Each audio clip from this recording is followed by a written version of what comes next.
Reason Magazine makes the case for the gas tax and the roads. Yes, that Reason.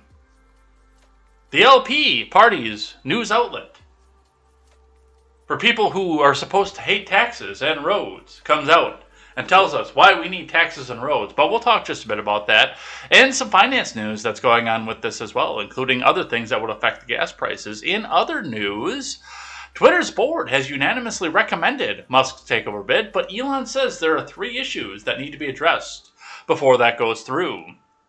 So we'll talk just a bit about what's going on with that. Andrew Gillum isn't officially indicted at this point, so we'll talk just a bit about what the charges are, what's happening with him, and where we go from there. And pinkpox vaccinations begin for U.S. children under 5, but Publix says no way, no how. It is going to be all this and more. Welcome to midterm season. I am Jay Edgar, and this is Contemporary.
I guess Marjorie Taylor Greene got into it with a reporter last night, and it's just showing up on the stacks now. I didn't see anything about that when I was setting everything up today.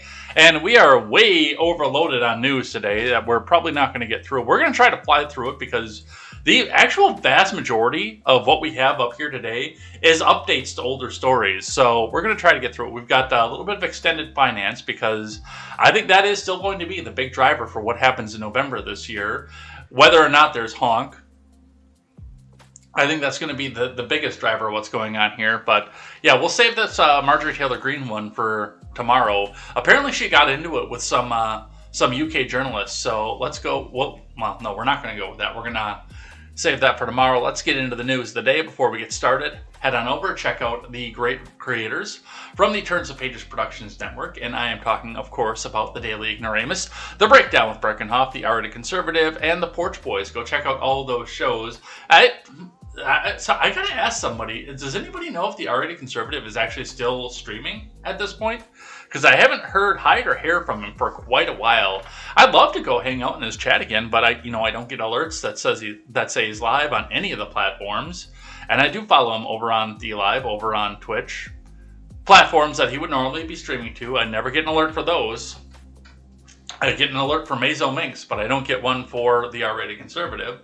So he might be defunct. I know that he was doing some work with Pete the Patriot for a while, so that could be a definite thing off of that as well. But yeah, if you do find him, go check him out. He's an awesome guy. He's a friend to the movement. He's a friend to trying to get the government out of our lives. And yeah, he's a great follow. So go and check that out. But we've got to get into the news of the day because we have a lot. Plus, thing I like and 2 things that I hate. So let's get right down into it, shall we? Starting with the finance. Looking in at the Dow from yesterday, the Dow is down to 30,483.13. It lost 46 points throughout the day. It tried. It dropped off the futures. It jumped back up. It climbed and it climbed and it climbed. And a lot of people said, oh, this is off Jerome Powell saying that he's not trying to wreck the economy. But, well, let's face it. He's wrecking the economy.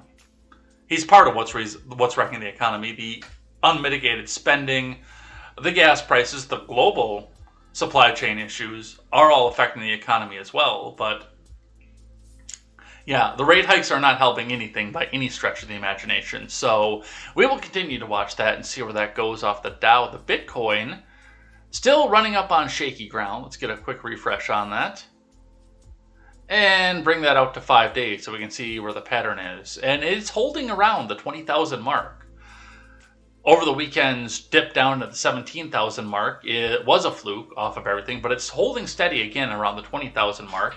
I did not buy the dip when I wanted to buy the dip. It did drop below 20,000 briefly again yesterday, so something to watch as well. And yeah, I think that I will probably put a significant amount into it, as I've said before, if it does drop below the 15,000 mark, because I see the potential for 100,000, so we'll see what happens with that and where that goes. Looking in at your fuel prices, again, we are moving slightly out of the Madison area to Lodi to see a 455. But some of our 460s have gone away. Going in now, seeing some more 464s and even a couple 465s as we get into Madison proper, and a 468 in Oregon, which is outside of the Madison area in the south. That's heading toward this direction. So given the fact that we know that gas is usually about 10 to 15 cents more expensive in this area, and Oregon is headed this direction, we can presume that gas is getting more expensive as it goes further south. So that's what we see with that. That's what we're watching with that and where that goes. Let's see what IBD has to say. Dow futures rise. Li Auto set to break out on China EV subsidy hopes. Tesla up despite Musk comments. From Ed Carson. Dow futures rose Thursday morning along with the S&P and the Nasdaq, signaling a market rally rebound after the major indices fizzled on Wednesday. China EV stocks such as Li Auto, XPeng, and NIO were among the early leaders on the strongest signals yet that the Chinese government will extend EV subsidies past 2022. The market rally attempt is not yet confirmed, though a follow-through day could potentially occur on Thursday. You close lower. In what universe are you calling it a market rally? Li Auto is signaling breaking out from a long, deep consolidation. China EV and battery giant BYD, which is not yet trading, could clear a cup-with-handle base. Extended EV subsidies in China would help Tesla as well. Tesla stock rose modestly Thursday morning, despite CEO Elon Musk saying the new Austin and Berlin factories are gigantic money furnaces, burning through billions of dollars right now. Meanwhile, Facebook parent Meta Platforms will continue to invest heavily in the metaverse. CEO Mark Zuckerberg told CNBC's Jim Cramer Meta stock rose slightly before the open, but that's after hitting two-year low on Wednesday. On the futures, looks like they're going up. Dow futures rose 0.45% versus fair value. The S&P climbed at 0.7%, and the Nasdaq advanced 0.9%. The 10-year yield declined 4 basis points to 3.12. The benchmark yield tumbled 15 basis points on Wednesday. And remember, overnight action in Dow futures and elsewhere doesn't necessarily translate into actual trading in the next regular stock market session. I think, in spite of the fact that it's probably going to be overtaken, and we'll see why as we continue to watch this, I do think that the gas tax suspension is the big driver off of this. Even if it's only 20 cents, 18 cents, that's going to curb some of the cost increases, at least temporarily, for the gallon of gasoline as we continue to go down into election season. Now, I don't know if that's actually going to happen either, and it does look like Joe Manchin is going to be the one that stands in the way of this again, so we'll talk just a bit about what's happening with that. But the fact that they're even talking about it is getting more people interested in investing in markets because product could be going out to your door. So we'll see what happens with that. We will see where this goes. Let's grab one from Market Watch. U.S. stock futures drop as Powell testimony looms. Recession worries return to the spotlight. This is from yesterday morning. So, skip. All right. So, with that, instead we're going to go into this here. So, Petite Nikoko, one of the Liberty Babes, one of the people that I actually met through the Freckles and Brit show when that was still a thing, tweets out this tweet with a screenshot, and we'll be reading the article in just a moment, but Never thought I'd see the day where libertarians are asking who will build the roads and defending taxes. And this goes along, let me actually drop this volume a little bit. This seems just a touch loud in my ears. I don't know how it is in your ears. But it goes along with the recent headline that says the gas tax makes sense. Biden considers canceling it. Now, if this article came out from CNN, this wouldn't have even made the stack. If this article came out from MSDNC, this wouldn't have made the stack. If this came out from Fox News, this wouldn't have made the stack. If this came out from the Daily Wire, I would have ignored this. The literal only reason we're talking about this right now is because it's reason. Because, as Nikoko pointed out, who will build the roads? Let's have some more taxes. So, let's read this and see what it is they have to say. Maybe we're just reading way too far into something that isn't real here. All right, from Reason. Please note, I have not pre-read this article. I wanted to be just as surprised as you guys were.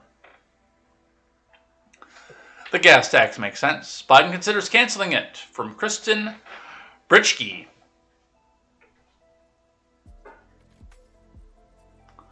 The gas tax is the one good tax. No. No. Gonna stop you right there.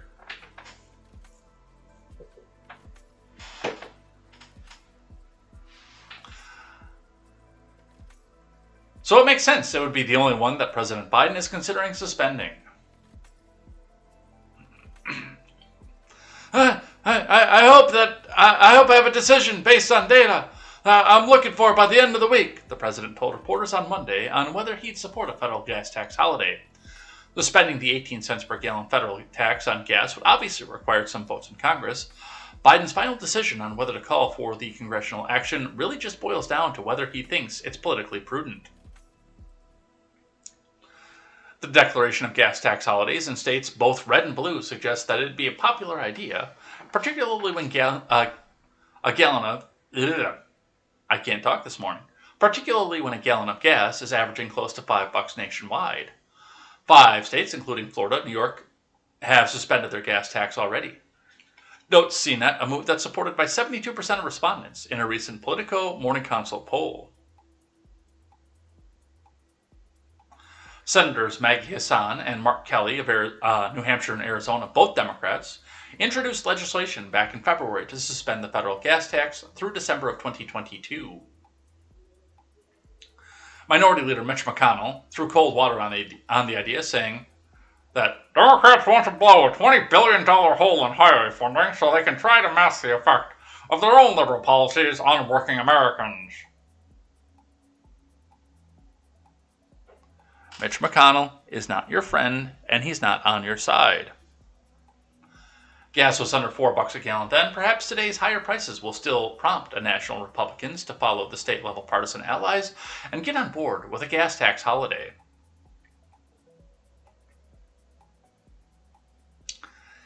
Even if it's the popular political move, it would certainly be a bad policy. People hate taxes, and rightly so. But the federal gas tax is more appropriately thought of as a user fee that charges people for a service they consume.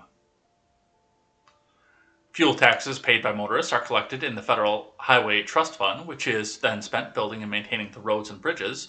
Those same drivers use the federal gas taxes, excluding the tax on diesel, make up about 60% of tax revenue dedicated to the Highway Trust Fund.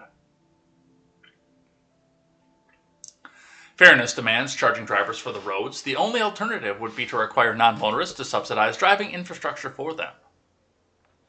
The user fee, like fuel tax, also helps keeps road spending in line with the demand for roads. It's harder to fund bridges to nowhere if people's fuel consumption and the taxes they pay on it aren't generating enough revenue for new projects.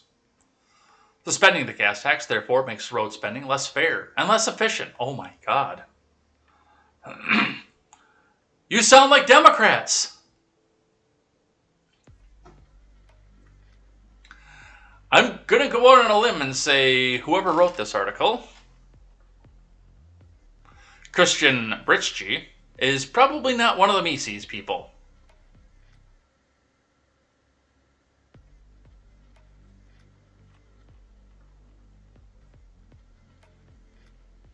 It would also be fiscally costly. Road construction and maintenance don't become free just because gas prices are high. Suspending the gas tax only gives road users a break from paying it. If the tax holiday were accompanied by a highway spending holiday of sorts, perhaps that could be justified. But the proposal from Hassan and Kelly replaces every last dollar of lost gas tax revenue with a general fund revenue. That means non-driving taxpayers are now on the hook for that spending instead.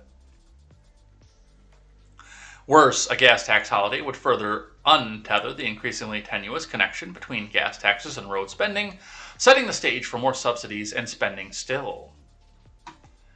In the good old days, federal highway spending was entirely covered by gas tax revenues. In recent decades, growing federal road and transit spending and slower rising gas tax revenue have meant the Highway Trust Fund has required repeated transfers from the general fund. In 08 to 20, Congress shifted $155 billion in general fund revenue to the Highway Trust Fund. The infrastructure law Biden signed in November 2021 transferred another $118 billion of general fund revenue into the Highway Fund. Both stave off impending insolvency and pay for the massive new road spending. They're literally asking, who would build the roads?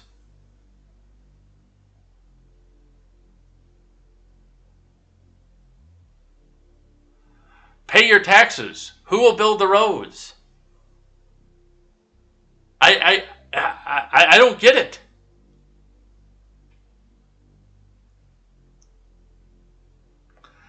Now, my problem with taxes, and I know that, like John over on the Porch Boys and Ron Helton both say that it's theft because it gets collected at the end of a gun. And I understand that. But I do feel like if there are going to be government services out there that we should pay for. I don't like the idea of people working for free. The biggest problem that I have with the taxes was when I learned what the word omnibus meant. Because I realized that, I had made a proposal years ago when I was still conservative, when I started out this channel, talking about on our Wisconsin tax form, they took it out, but there used to be a separate line on there where you could allocate extra taxes to go for either the Lambeau Field Fund or Ducks Unlimited. They took both of those lines out now, but they used to have them in there. And I thought to myself, why can't we expand that to every service? If you want to pay for the service, then okay, you check it off when you pay your taxes. And your accountant bills you appropriately, or you get a smaller refund if you're on the, government interest-free loan, as it were, the program that most of us are on. And if you don't want the services, fire, water, sewer, etc., police, then you don't get to use them when somebody's breaking into your home, or you have to go run for your fire extinguisher when your house is on fire. It's a little bit of a crude idea. It needs a lot of refining. But that was kind of the first basis point to it was, okay, why don't we, instead of everybody having to pay for all these services, some of them that will never get used, we have the a la carte menu, and okay, then you go and figure out. The problem with that being, of course, from the government side is nobody's going to check the box for endless wars over in the Middle East. But it's literally voting with your dollar at that point.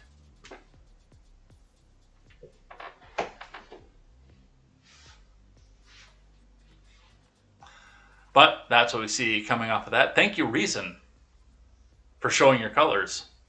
Let's grab one from The Blaze. MSDNC guest tells Americans to calm down and back off about high gas prices. Yeah, that's kind of like one that I just replied back to Andrea Balsamino over on Twitter. Like right before I got started, she said, "Oh, I'll gladly pay a higher price to defeat Putin." I'm like, yeah, well, I'm glad that you have a bunch of money to go and politically grandstand. I don't. From Carlos Garcia. Aaron Haynes made comments talking about the proposed gas tax holiday with Chris Jansing on her MSDNC show on Wednesday. You know, I'm just going to say this, and if I get banged for it, I don't care, said the editor-at-large of 19 News. There's a great deal of Americans where it's uncomfortable that they're spending more, but they are not going to go under. You've got to stop complaining. When there's so many people who literally, the inflation rate means they may only have 2 meals instead of 3, Haynes continued. There are Americans who did extremely well in the last 2 years in the market. You still have your job, and yeah, it's costing you more for gas, but guess what? You're still going to take that holiday, that 4th of July vacation, you're still going to eat out, Haynes added. Let's listen. Where we are right now?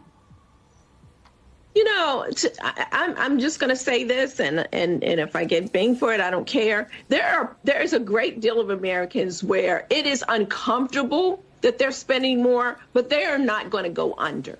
You know, you got to stop complaining when there's so many people who literally the inflation rate means they may only have 2 meals instead of 3. There are Americans who did extremely well in the last 2 years in the market. You still have your job. And yeah, it's costing you more for gas, but guess what? You're still going to take that holiday, that 4th of July vacation. You can still eat out. So I'm going to need you to calm down and back off, because it feeds into this fear, and then this fear feeds into people making decisions that creates the very thing that they're fearful of.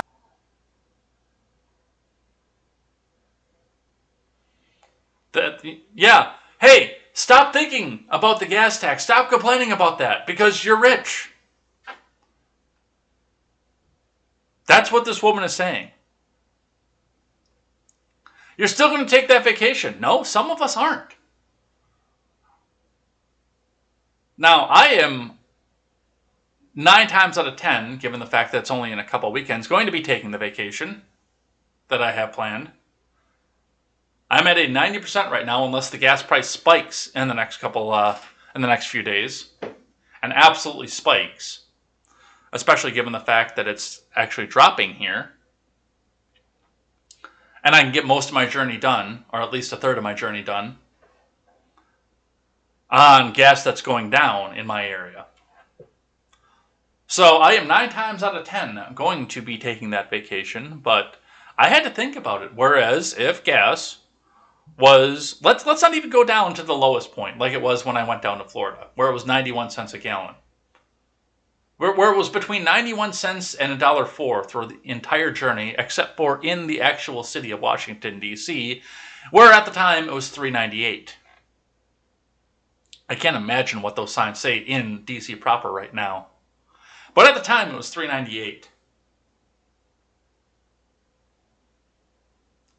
Needless to say, I did not fill up there. There wouldn't have even been a question about me taking the trip that I'm planning on taking. If gas was, let's throw a reasonable number out there. 153, 189. Let's go with 189. If that was a reasonable number, yeah, I'd already have my bags packed sitting by the door waiting just for my vacation day to start. And then later on this year, I'd be headed the other direction, going out west and going and seeing what's in the magical Canyon of Zion. But right now, I can only take one of those vacations.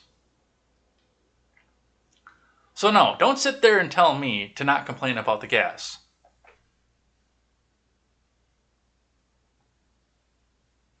All right, but that's MSNBC for you. From ABC, Joe Manchin signals he won't support Biden's call for a gas tax holiday. From Rachel Scott and Allison Pecorin.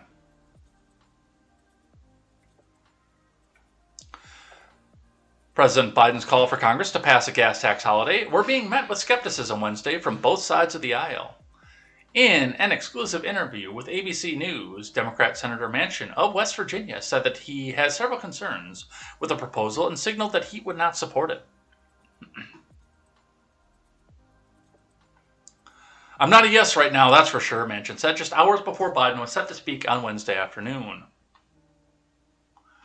For the last 25 years, all revenue from the federal gas tax have gone to the Highway Trust Fund, the major source of federal funding for the highways, roads, and bridges. Manchin noted Congress just put an additional $118 billion into the fund when it passed the bipartisan infrastructure bill. Now, to do that and then put another hole in the budget is something that's very concerning to me, and people need to understand that 18 cents is not going to be straight across the board. It never has been, and you'll see the 18 cents exactly penny for penny come off that price, Manchin said. Biden is expected to call on Congress to suspend the federal gas tax, which amounts to roughly 18 cents of gasoline and 24 cents per gallon of diesel. Through the end of September, Manchin, who chairs the Senate Energy and Natural Resources Committee, took issue with the timing ahead of the fall midterm elections.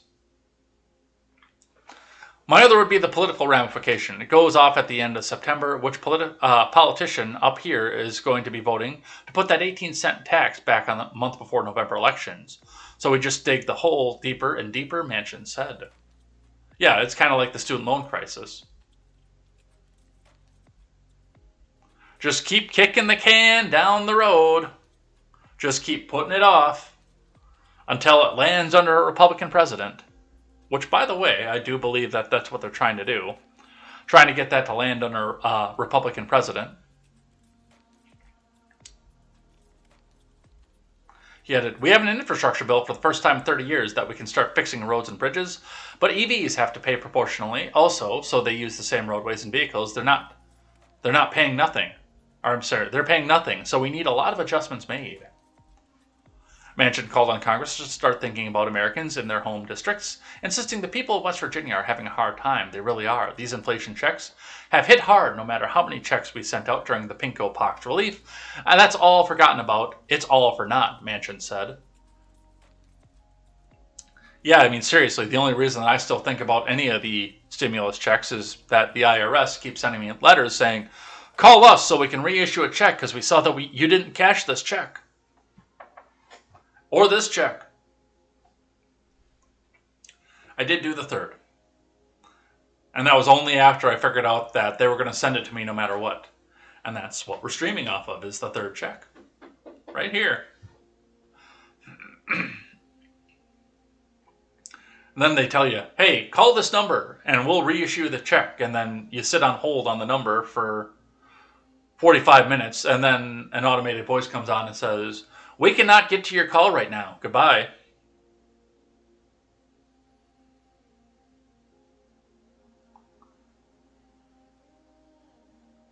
We put over $5 trillion into the marketplace, and it's all forgotten. And all we have now is higher inflation and really more hardship on people that need some good decisions here in the Congress. We just need to start looking for at that long-term effect of what we are doing and how we're doing it, he said. And Manchin makes some good points. I think if the infrastructure bill had failed, I think that Manchin actually probably would have been on this. Although, if the infrastructure bill had failed, we probably wouldn't be sitting at nearly as high of inflation as we are right now either. But yes, as pointed out, that's the biggest idea that Biden has. Oh, come on, man. Well, let's go and fix bridges and roads and make bridges to nowhere that we don't need now, but we might need in the future, man. Come on, man. And now they want to take billions of dollars back up out of that fund that they just inflated the currency to put into that fund.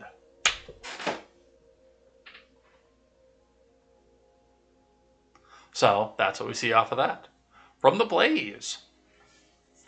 Chevron CEO fires back at Biden over threatening letter, then Biden insults him. He's mildly sensitive. From Chris Enlow. President Brandon mocked Chevron CEO Michael Worth on Tuesday after the oil executive denounced Biden for vilifying oil companies. Chevron sent Biden a letter Tuesday in response to the one Biden executives sent to 7 oil companies last week. In Biden's letter, the president threatened to use emergency authorities if the companies do not comply with demands to increase production, but according to Worth, Chevron is producing more oil today than at any other point in company history, thus deflating the charge that oil companies are not working hard enough as gas prices remain at record highs. After outlining Chevron's production numbers and its investments, Worth took aim at Biden. Your admin has largely sought to criticize and at times vilify our industry, Worth said. These actions are not beneficial to meeting the challenges that we face and are not what the American people deserve. The solution to the ongoing crisis, Worth explained, requires thoughtful actions and a willingness to work together, not political rhetoric. Worth therefore suggested that bringing down gas prices and increasing oil supply will require a change in approach from Biden. How did Biden respond? Well, let's listen. Yes. A question on the Chevron CEO's complaint today. He said that your administration has largely criticized the oil and gas industry and at times vilified it, and that the administration would need to take a change in approach in order to make progress on reducing energy prices and to increase supply. Do you have a reaction to that, sir? It's mildly sensitive. I didn't know they'd get their feelings hurt that quickly. Look, we need more refining capacity. This idea that they don't have oil to drill and to bring up is simply not true. This piece of the Republicans talking about Biden shut down fields, wrong. 9,000 of them, okay? So then we ought to be able to work something out whereby they're able to increase refining capacity and still not give up on transitioning to renewable energy.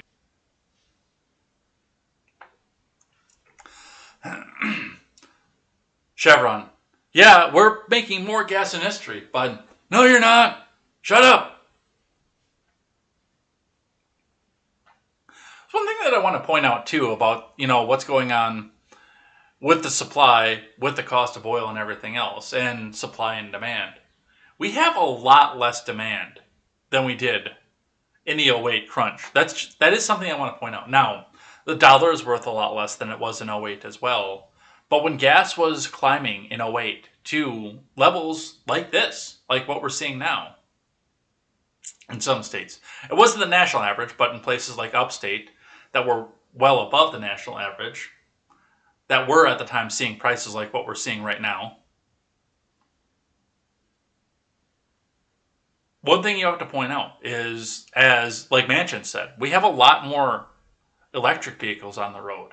We have a lot more hybrids on the road. It's not just going out and getting a Prius is the only hybrid that you have right now. One of my friends has a Nissan hybrid, I think. I know she just got a new car. I think it was the same one as what she got. So she's got a Nissan hybrid. There's a lot more of those out there. Plus, the vehicles that are out there now get a lot better fuel economy than they did at the time. Some of the new big bore engines out there are able to squeak by and eke by and get 7 and 8 miles per gallon if they're loaded lightly. But again, look, I use my truck all the time as an example. Look at my truck. A similar sized truck going down the highway would be begging and screaming and crying to get 18 miles to the gallon on a long highway trip. That one gets 22.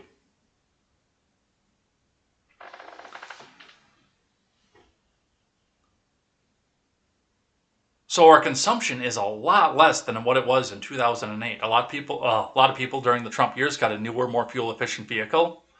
Once we were going into the '08 recession, there were a lot more people who had the clunkers. That was why Obama did the cash for clunkers idea. Some of them were on their last legs and they were burning through gas like there was no tomorrow. So we have a lower demand for fuel and gasoline, and yet the prices are still climbing. So a few things to watch and see with that, and we will move off from that. Let's grab one from France 24. Oil turbulence could last for 5 years, ExxonMobil boss warns.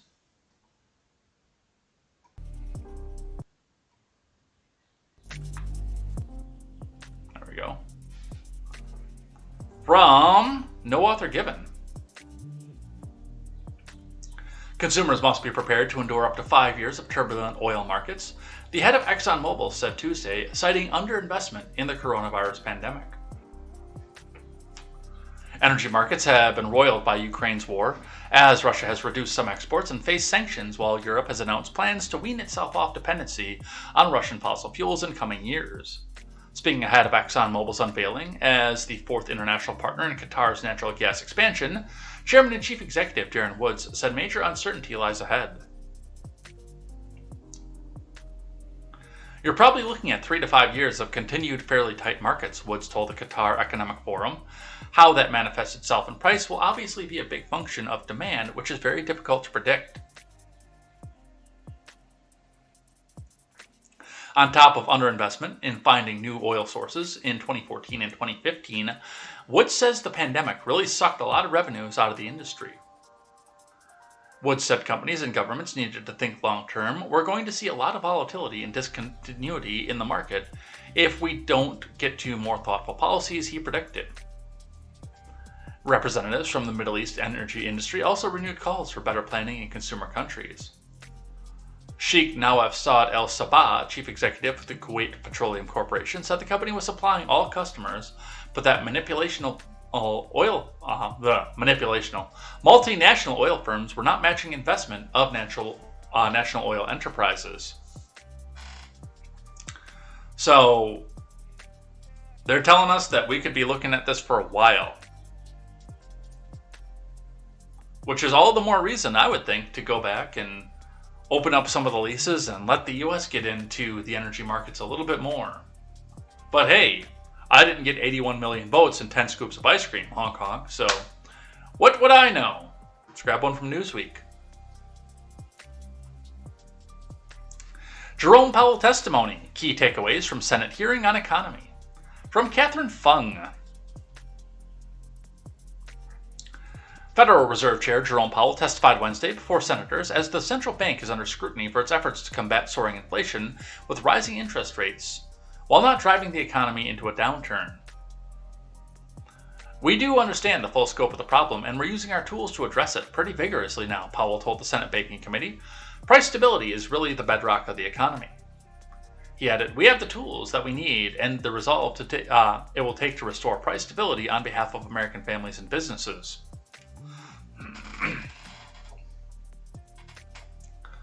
While the Fed, which can have the most impact on rising prices by hiking interest rates, is trying to slow consumer demand, it can do little to address inflation on the supply side, where many factors are driving up costs. That includes the war in Ukraine, as well as pandemic-related shutdowns and supply chain disruptions. Inflation has obviously surprised to the upside over the past year, and further surprises could be in store, Powell cautioned. He added that the Fed is strongly committed to getting the nation's inflation rate, which is running at 8.6% of last month, down to 2%. Here are 5 key takeaways from the chairman's testimony about what lies ahead for the U.S. economy. Possibility of a recession. Despite growing concerns, Powell reassured senators the economy remains strong. Where? Where does the economy remain strong, Jerome Powell? And offered some optimism about the future. He said that while a recession is certainly a possibility, the Fed's actions would not cause one. Oh, you sweet summer child. We're not trying to provoke, and I don't think that we will need to provoke a recession, he said, but we do think it's absolutely essential that we restore price stability, really for the benefit of our labor market, as much as anything else. He added the economy is very strong and well positioned to withstand higher rates.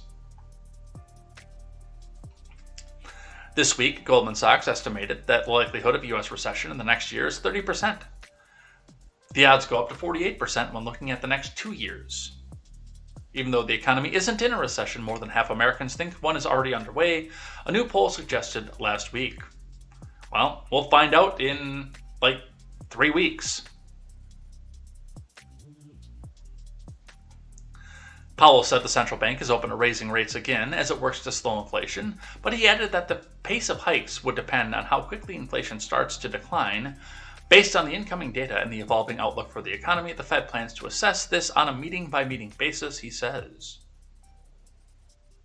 In recent months, the Fed's accelerated the pace of interest rate increases, starting with a quarter-point hike in March and half-point in May. This was followed by last week's bump of 3/4 of a point, the biggest hike in nearly 3 decades. unemployment. Some have suggested the only way to drive down inflation is to raise the nation's unemployment rate, a trade-off that means President Biden has troubling options as he tries to address the economic concerns. On Tuesday, former Treasury Secretary Larry Summers suggested the U.S. must maintain an unemployment rate, which has reached historic lows, honk honk, under the Biden admin, of 6% for 5 years in order for inflation to drop. The current jobless rate is 3.6%. We need 2 years of 7.5% unemployment, or 5 years of 6% unemployment, or 1 year of 10% unemployment, Summers said in his speech. Asked if those figures would necessarily be necessary to curb inflation, Powell said, "There are certainly paths to get inflation down to 2% with outcomes that are substantially less troubling." And of course, they're going to go back and blame the Ukraine war. Look, I'm going to be completely level with you from where I sit and where I see this. I am not an economist. But I look at where the spending is coming from and where the GDP is coming from. The government doesn't produce anything. That is something that needs to be understood deeply and firmly. The government doesn't produce anything. When they go and do their big infrastructure package, they hand it off to either the states or private companies to go and do the work for them. They don't do the production. They do the spending. And they can either get the spending from you or from the printer. Now, what the Federal Reserve is doing right now appears to be trying to get people to stop spending the money to offset the amount of money that has been spent by the federal government and the state governments. They're trying to get you to cut your spending, cut you from buying houses, cars, making credit card purchases, driving to an extent, to try to offset what it is the government's already spent. And I'm going to tell you right off the bat, if I was sitting in Jerome's chair testifying in front of this committee, I would have said to him point blank, I wouldn't need to raise the interest rates if you guys would just stop spending. And now they're talking about running to 10% unemployment on top of this. Are you kidding me? So take even more people out of the marketplace to go back and make a home purchase, or a car purchase, or a credit card purchase, a home improvement project, if they can even keep their homes. Are you serious right now? 10% for a year. That's 30 million people out of work. Nationwide.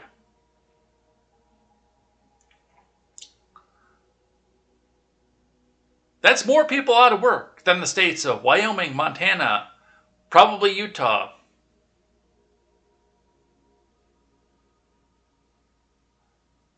Combined.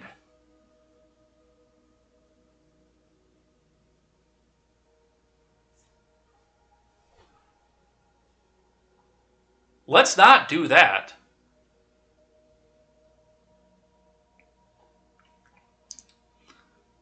From the Blaze, Federal Reserve Chairman needs just one sentence to dismantle Biden's narrative on the inflation crisis. From Chris Enlow. Federal Reserve Chair Jerome Powell contradicted President Biden on Wednesday, explaining the ongoing inflation crisis is not being driven primarily by Russian President Vladimir Putin. As recently as Monday, Biden admin called the Ukraine war the biggest single driver of inflation. While Powell testified before the Banking Committee, Bill Hagerty asked Powell whether Biden's narrative that Putin and Ukraine war are responsible for America's inflation crisis is true. I realize there are a number of factors playing a role in the historic inflation that we're experiencing. Supply chain disruptions, regulations, they constrain supply. We've got rising inflation, expectations, and excessive fiscal spending. But the problem hasn't sprung out of nowhere, Hagerty said. In January of 2021, inflation was at 1.4%.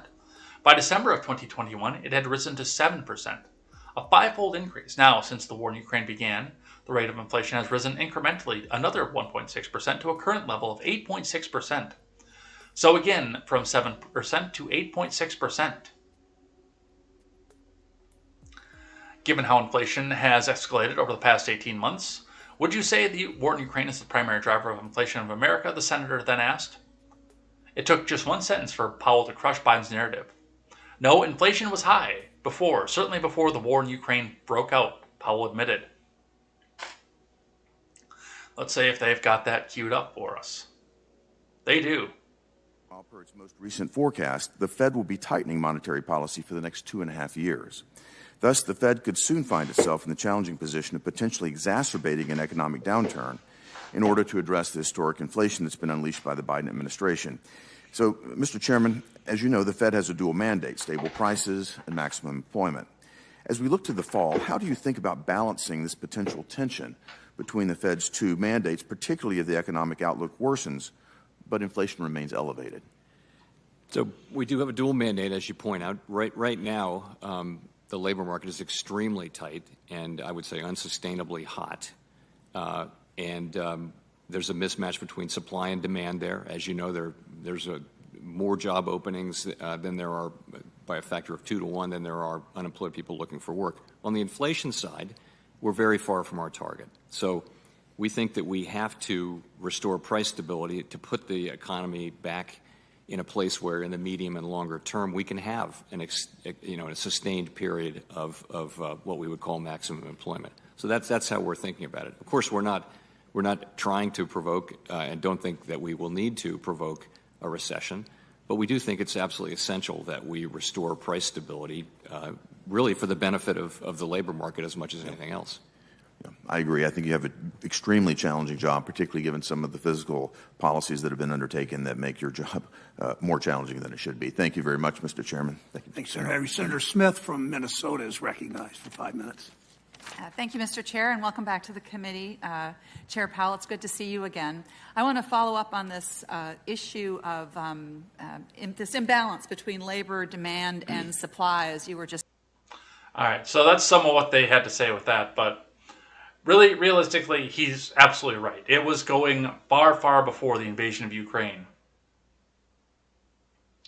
Let's grab one from the Daily Wire talking about the supply chain stuff. Former cattle owner in Kansas explains freak heat incident that killed thousands of cattle. From Charlotte Pence Bond. Okay. You know, because it gets warm in Kansas every year. So I'm listening. High temperatures in the Midwest recently caused thousands of cattle to die, prompting some to start asking questions as to what caused the sudden deaths.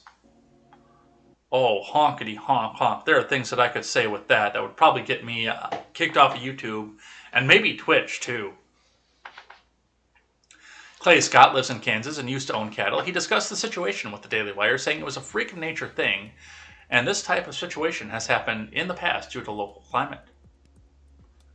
He said it happens once in a while, every 20 years or so, where the weather quickly increases in temperature. There have been a few days in a row of high temperatures. The cattle had a difficult time getting cooled off. He also explained that since May was abnormally cold, a lot of the cattle still had their winter coats. The easy explanation, he added, was that it was really hot, it was really humid, there was no breeze, we had a heat burst, downburst, which he explained is a rare but not uncommon spike in temperatures in the morning. In some circumstances, the animals had almost a full winter coat. He noted that it was sad that several thousand animals died in the region, but pointed out that there are several million cattle in the area, in that area of the world, although the number seems large.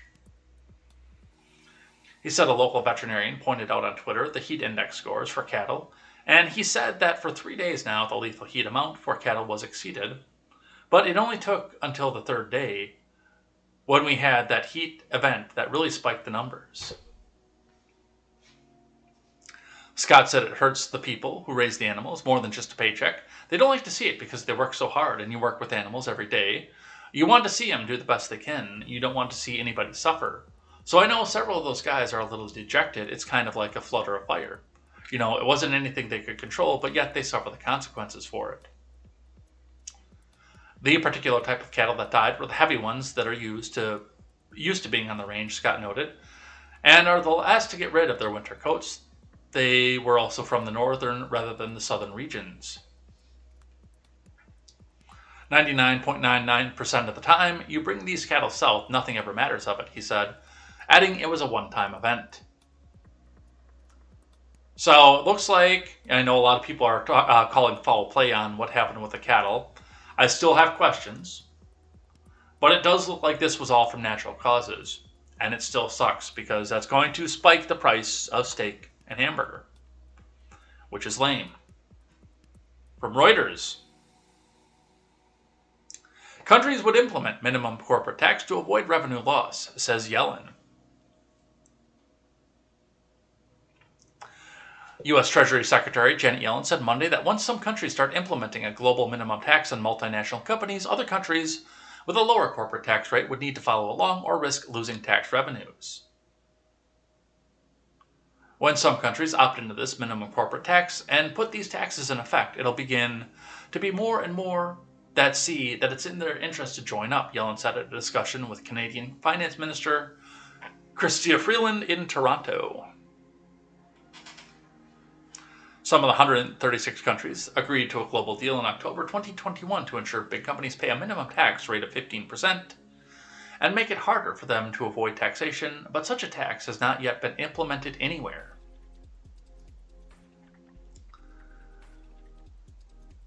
You realize that if you get all these countries on board for corporate offices, all these countries on board, and yes, they're nice, comfortable countries, don't get me wrong, that the big business leaders will follow the laws that the people they donate to in Congress allow them to follow, and they'll just go to the next low tax haven in the world. This is just incentivizing less than moral national leaders who want tax revenue, maybe in the Northern Triangle, maybe in South America, maybe in the Middle East, to say, okay, you bring company here, you put headquarters here, we don't make you pay 15% tax, you put our workers to work, I have lots and lots of child slaves for you. It's amazing the people that are in these positions that know nothing about an economy whatsoever. Jennifer Granholm from Disclose.tv. Biden's energy secretary says the only way out is diversifying our fuel sources by deploying clean energy.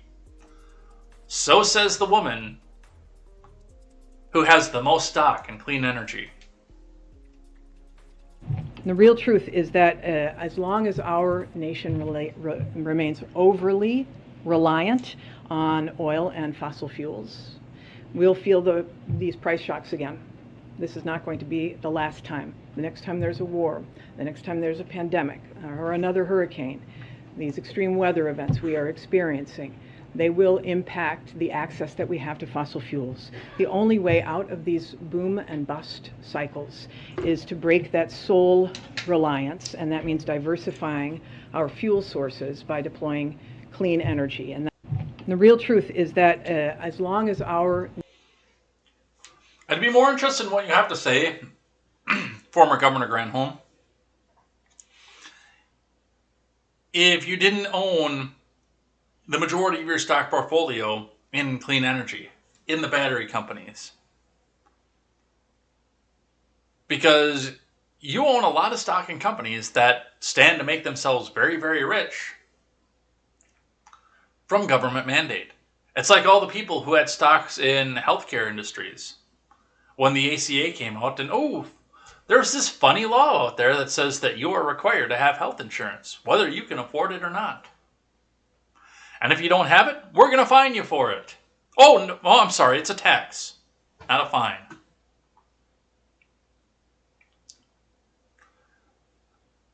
And our last example of somebody who doesn't understand the economy. No video for this. And the article, I believe, was from Breitbart, but this is what the president has to say. Because he doesn't understand components. Also in today's Morning Jolt, before returning to the White House from his beach house in Delaware, President Biden said, you know, if you're going out and buying a yacht, it doesn't help the economy a whole lot. I don't know. You go out and buy a yacht. You've added the sales tax into the economy. Now, I don't really understand why all the money has to go to the government. We'll play devil's advocate and we'll say, yeah, the sales tax on that goes to the local government. And I'm sure that there's an excise tax on the federal side for that. Not to mention, you have... I don't know if I've just been sneezing all night overnight and doing it in my sleep, but a little bit of a sore throat today. You've got all the steel that went into there, all the electrical, all the fitters that went into building that, the maintenance, the fuel to run that thing. Yes, I understand that the yacht is a monstrosity. I'm never going to be able to afford it. But it doesn't happen in a vacuum.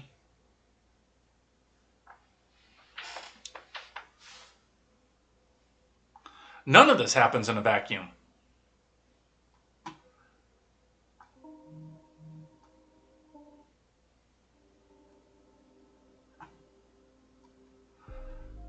And hey, while your money is being inflated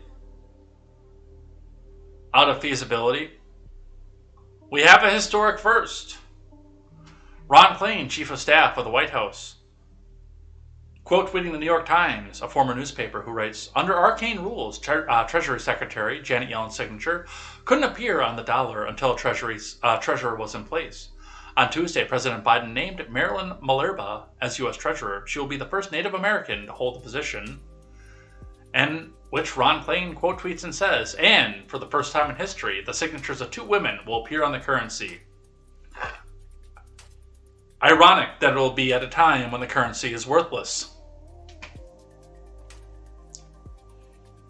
From the Blaze, as inflation destroys the dollar's purchasing power, White House Chief of Staff Ron Klain announces that for the first time, the signatures of 2 women will appear on our currency.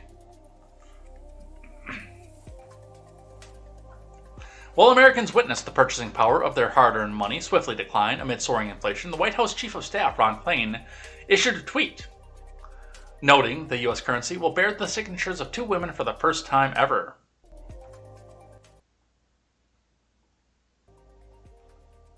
The signature of Treasury Secretary Yellen cannot be placed on the bill until a U.S. Treasurer is installed, according to the New York Times, which noted that the rules require that 2 signatures be added to the new series of currency at the same time. But that will no longer be an obstacle. President Biden has decided to appoint Marilyn Malerba, chief of the Mohegan tribe, to serve as the U.S. Treasurer. She will be the first Native American to serve in the post, according to the White House. And for the first time in our history, the signatures of 2 women will appear on the currency, Klain tweeted. Klain's comments come as Americans get hit hard by roaring inflation, which has been eroding the purchasing power of their money. The All Items Index increased 8.6% for 12 months ending in May, and the largest 12-month increase since the period ending in December of 1981. The U.S. Bureau of Labor Statistics noted in a Consumer Price Index report released earlier this month. As of Tuesday, the AAA national average for a gallon of gas was $4.96.8. Brad Palumbo responded to Klain's tweet by noting, I care more about our currency being eroded and us getting poorer than this symbolism. So. And Kingsley Cortez, you can't fill up a car.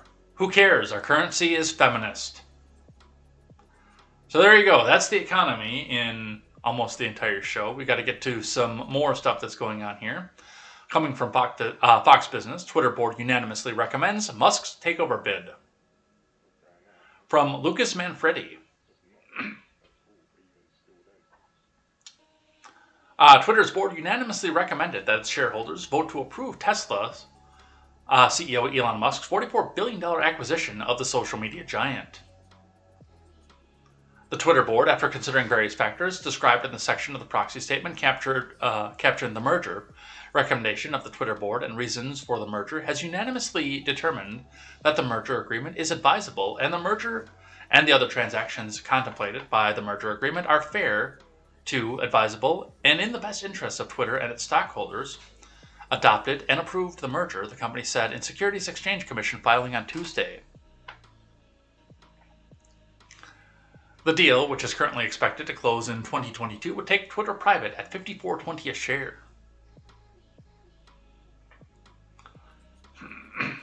The filing comes as Musk said in an interview on Tuesday at the Qatar Economic Forum that shareholder approval was one of the 3 unresolved matters that stands in the way of the deal. In addition to the shareholder approval, Musk said the debt financing for the deal would need to come together. The billionaire has pledged $33.5 billion in equity financing and has received commitments from Morgan Stanley Senior Funding and other financial institutions for up to $13 billion in debt financing. He also said that he is waiting for a resolution to his dispute with Twitter over the total percentage of spam and fake accounts on the platform, which he called a very significant matter, though Twitter has maintained the spam and fake accounts make up less than 5% of its users. Musk believes the figure is at least 20%.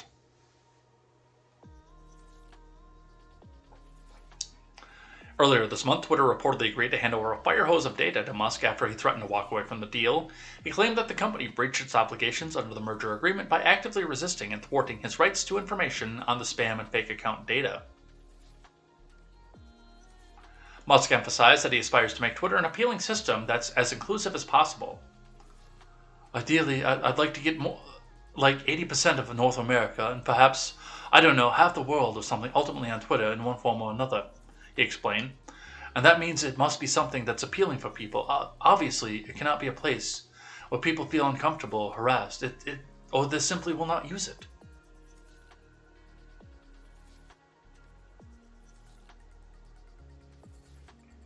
He added that his focus on Twitter would be on driving the product and technology similar to his roles at Tesla and SpaceX.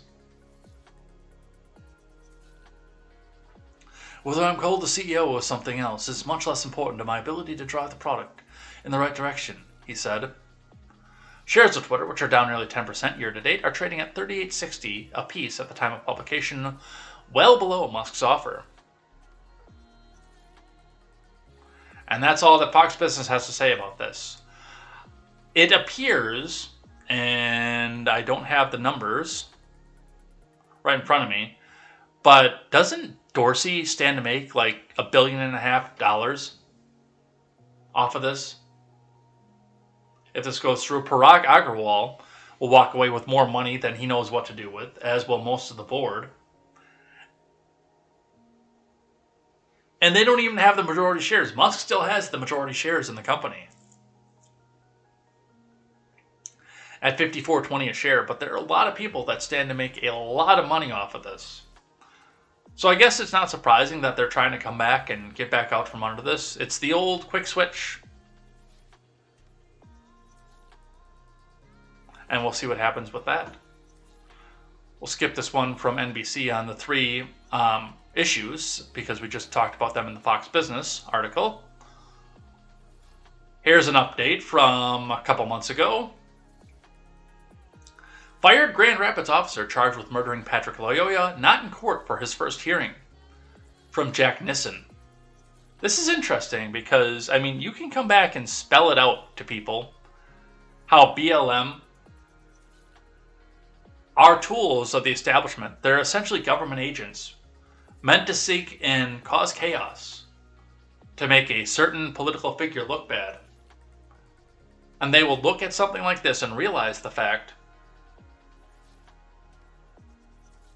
that there were no protests over this, which was, and I'm sorry, I know this is unpopular among my more right-leaning friends, a completely unjustified shot.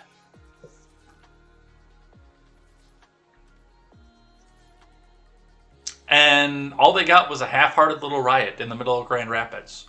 We didn't see national coverage of this. We didn't hear say his name.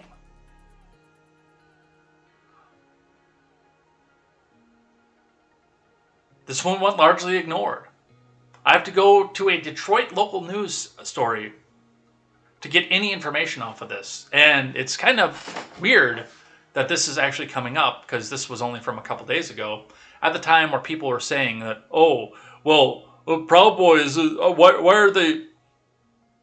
So what had happened was I got into it and with some kid off of here who had commented on JoJo from Jersey's status. And I pointed out, he says, well, BLM isn't fighting against active liberty in the country and freedom and democracy. And I said, dude, all government agents are fighting against liberty and democracy, whether it be the Proud Boys or Patriot Front, which is an apt name for them, or BLM or Antifa. The majority of the people in these organizations have no idea what they are or what they're doing. They're just out there because they believe in the cause. Except for the Proud Boys. I think the Proud Boys in the majority glow in the dark. But with BLM, the people who are out on the ground with the signs and everything legitimately believe that they're fighting some sort of grievance, but there's a series of federal agents in the ranks of BLM that will either hold their people back if it's politically disadvantageous, or push them in and hand them the bricks and hand them the hammers if they have to make President Trump look bad. That's why you haven't heard about this at all. In spite of the fact that this would have been more to the BLM narrative than almost anything else that we see. But from Fox 2, despite his probable cause conference Tuesday, the former Grand Rapids police officer charged with second-degree murder, which I, having reviewed the footage, believe is an appropriate charge, in the shooting death of Patrick Loyola, will instead make his first court appearance in July. Christopher Scher, who was arraigned in a murder charge the day after his Kent County prosecutor announced his decision, was not in court during his scheduled probable cause conference on Tuesday. Judge Nicholas Ayub also agreed to the waiver of the 21-day rule that was signed by Scher, his attorney, and the prosecutor, which required the preliminary hearing to happen within a certain period of time. Ayub agreed to push back the hearing to July 18th. It was originally scheduled for next week. Scher was terminated from his position with the Grand Rapids Police Department on June 15th, less than a week after prosecutor Chris Becker announced he'd be charging him with murder. The former officer shot and killed Loyola during a struggle following a traffic stop on April 4th. Parts of the incident were caught on camera from 4 different video feeds, which we have seen 3 of them on this channel, including a bystander cell phone footage which showed the moment Scher unholstered his handgun and shot Loyola. A medical examiner said Loyola died after being shot in the back of the head while face down, and he got him in the back of the head too, so I thought he blew his lungs out. But there again, we didn't see the forensics or anything of this either.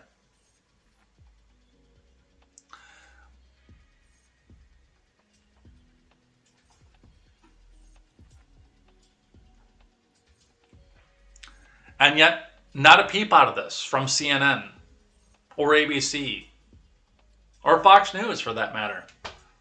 Not a peep out of this from CBS. Just a local affiliate.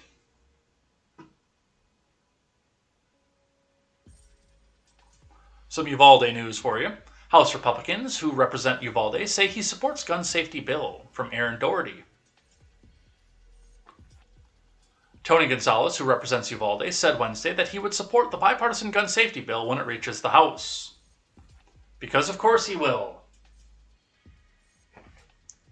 As a congressman, it's my duty to pass laws that never infringe on the Constitution while protecting the lives of the innocents, Gonzalez wrote in a tweet. Oh, really? So how do you explain infringing on the Second Amendment, the First Amendment, the Fourth Amendment, the Fifth Amendment, and the 14th Amendment? In the coming days, I look forward to voting yes on the Bipartisan Safer Communities Act. Gonzalez represents the community of Uvalde, where gunmen killed 19 children and 2 teachers at Robb Elementary School, as the Beto O'Rourke supporting chief of police told everybody to stand down. The Senate cocked 64-34 on Tuesday in favor of advancing the bill, titled Bipartisan Safer Communities Act, which included tighter background checks for individuals under 21 and limits the boyfriend loophole, among other measures. 14 Republicans joined all 50 members of the Democratic caucus to support the procedural motion, Axios' Elena Treen and Jacob Knutson report. So, there's one who doesn't represent you, doesn't support you. Vote him out. If you're in that district, vote him out. Get rid of him. From NBC4 out of Washington, Fort Washington student brings loaded gun to middle school, according to police, from Darcy Spencer. A 13-year-old student, a 13-year-old student at Isaac J. Gordine Middle School in Fort Washington was taken by Prince George's Police Department after bringing a loaded ghost gun to school on Tuesday, police said. And of course it was a ghost gun. Several students observed a student showing a gun around the school. One of the students then reported it, according to officials.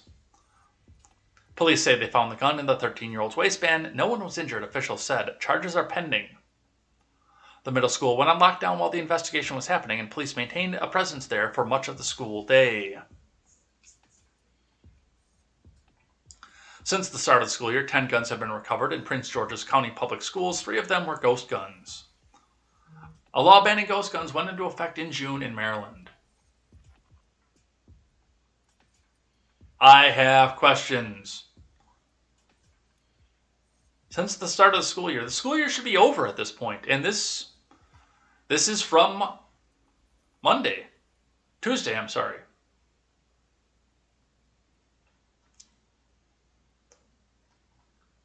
Let's talk about our friend Andrew Gillum from NPR. Greg Allen reports Florida's former Democratic rising star, Andrew Gillum, is indicted. And he has to be let off, so hit that donate button so NPR can tell and taint the jury with all sorts of good things about him, so they won't think about the fact that he actually did commit the crimes. Because he is a Democrat. He votes the right way on abortion, and we need to protect him. So hit that donate button so NPR can post fluff pieces about how great he is. If you don't hit that donate button, a Republican might win, like evil Ron DeSantis. And remember, never printing reality, National Progressive Radio. Let's see what they have to say about Andrew Gillum.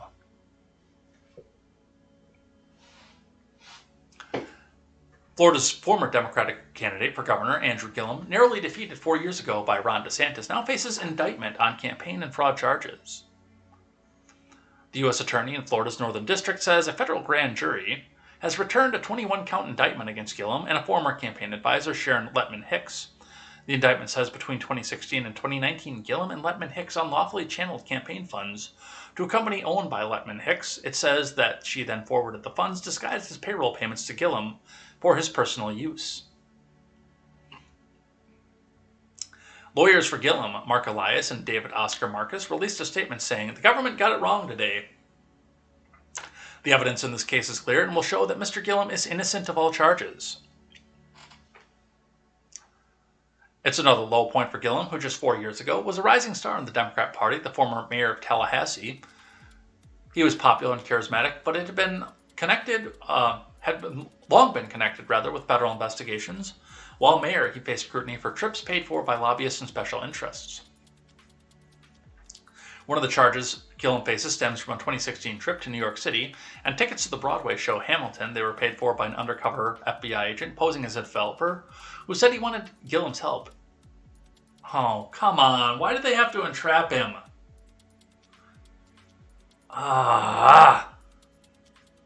The FBI is not your friend, and if somebody offers you something too good to be true, it's probably the FBI.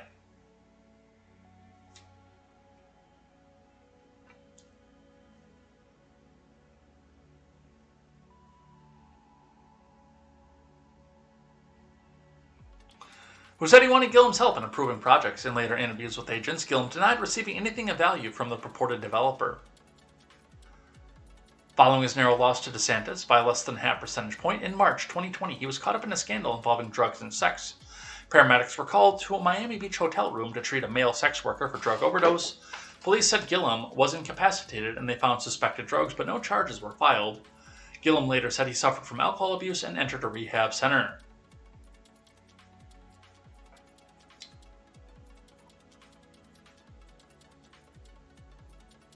It looks like there's a PDF for the indictment, but it doesn't look like there's any content to it. Where's the content? Show me the content.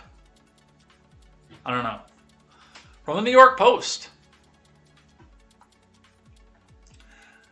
Nicholas Roski pleads not guilty to attempted murder of Justice Brett Kavanaugh.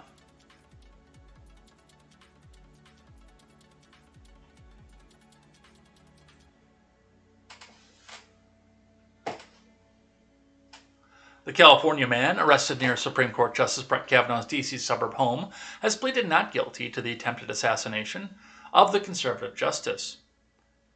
Nick Roski was carrying a gun, a knife, pepper spray, and burglary tools when he was busted on June 8th. He told police he wanted to kill Kavanaugh because he feared he would overturn Roe v. Wade following the leak of a draft opinion, prosecutors said. The 26-year-old bowed his head and clasped his hands around his neck as he answered questions from federal judge Ashmel Qureshi. He gave quick and clear answers to each question while wearing oversized prison garb, according to CNN. In addition to his concern over abortion rights, Roski was upset Kavanaugh would loosen gun laws following the school massacre in Uvalde. Prosecutors said he planned to commit suicide after potentially killing Kavanaugh. No, I still don't believe. Now, there's a reality to his not guilty plea, because I don't actually believe that he went out there to kill Kavanaugh. Specifically. Hear me out on this. From the way that things were going, the fact that he had plate carriers, the fact that he had bobby pin kit, the fact that he had the gun, and all this other stuff with him. All this stuff for show, but he wasn't carrying any of it with him. It was in a bag that was found with him as he passed by the U.S. Marshals and then called the police on himself. I legitimately think that he was trying to commit suicide by cop. That he was going to go out there, he was going to show how evil the police in Maryland were, and how they would protect the Supreme Court justice and kill him, but not kill the gunman in Uvalde, and bring more attention and inspire more copycats to go after Kavanaugh. But I don't think that he actually intended to go pull the trigger. I've thought about this a lot.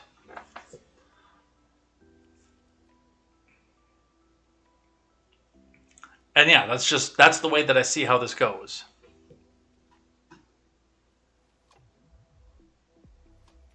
I think he was out there trying to get a protest going. But he has now pleaded not guilty. In spite of the fact that he said the words, "I am here to kill Kavanaugh because I'm afraid he's going to overturn Roe versus Wade." So, we'll continue to see this, and I'm sure that they'll continue to talk about this story as the trial goes on.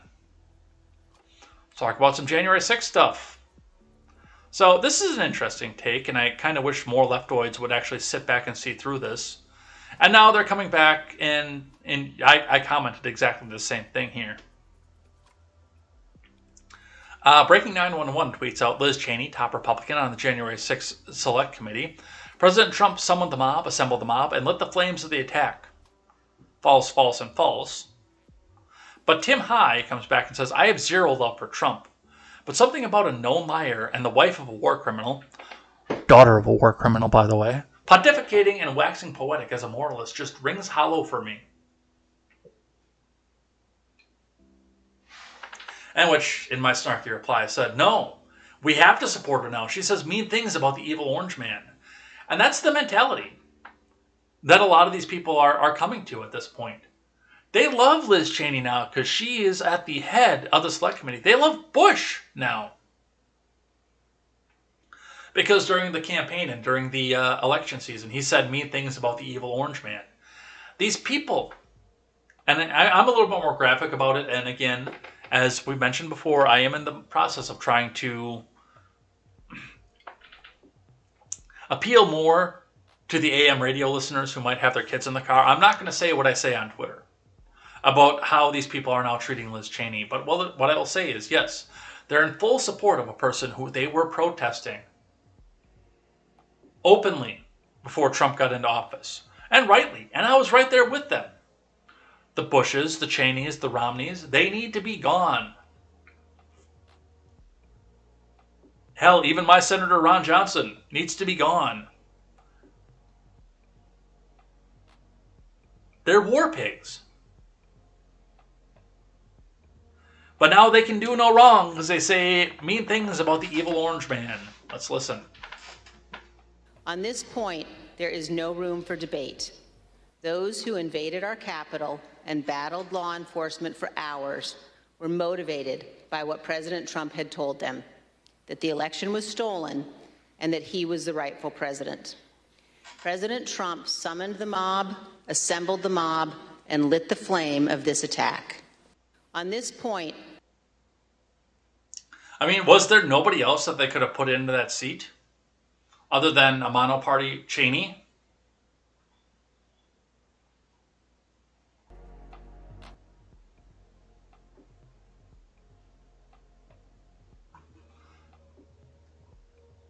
From News Now, CBS 8 out of Las Vegas.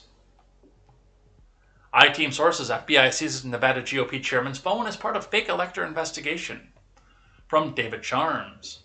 And here we have it. Using the DOJ and by extension the FBI to go after your political enemies. FBI agents served a search warrant Wednesday on Nevada's top GOP official, sources told the 8 News Now I-Team's George Knapp. Agents seized the cell phone of state Republican Chairman Michael McDonald, reportedly as part of an investigation into the fake elector scheme initiated at the end of the 2020 presidential election. A second search warrant was issued for the state party secretary, James D. Graffenreid, who also signed the document, but FBI agents could not locate him on Wednesday, sources told Knapp.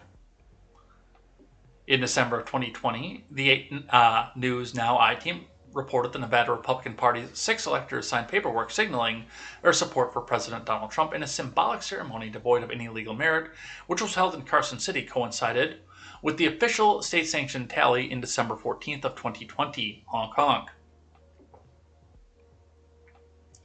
President Biden won the presidential race in Nevada by more than 2%. He received the state's 6 electoral votes in the state official state ceremony, overseen by Secretary of State Barbara Segavsky.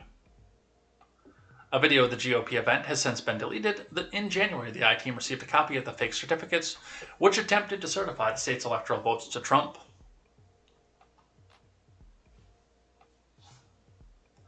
So the certificate received by the National Archives looks much different than the official state-sealed one and reads, "We, the undersigned, being the duly elected and qualified electors for President and Vice President of the United States of America from the state of Nevada, do hereby certify 6 electoral votes for Trump."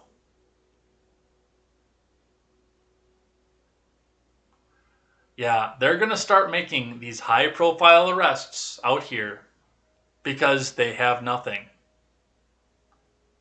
Are you going to vote for the party that tried to overturn democracy in the midterms? Who cares how much you have to pay for gas?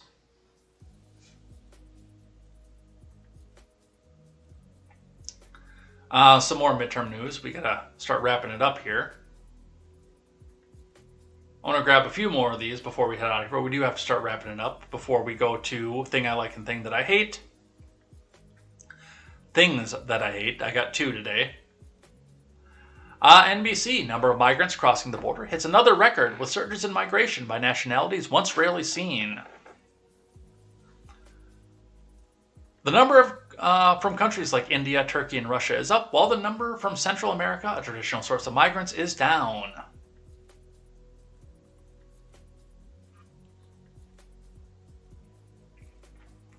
From Julia Ainsley, the number of undocumented immigrants crossing at the southwest border once again broke records in May, prompted in large part by surges in migration by nationalities that were previously rarely found at the U.S.-Mexico border, according to Customs and Border Protection data obtained by NBC News.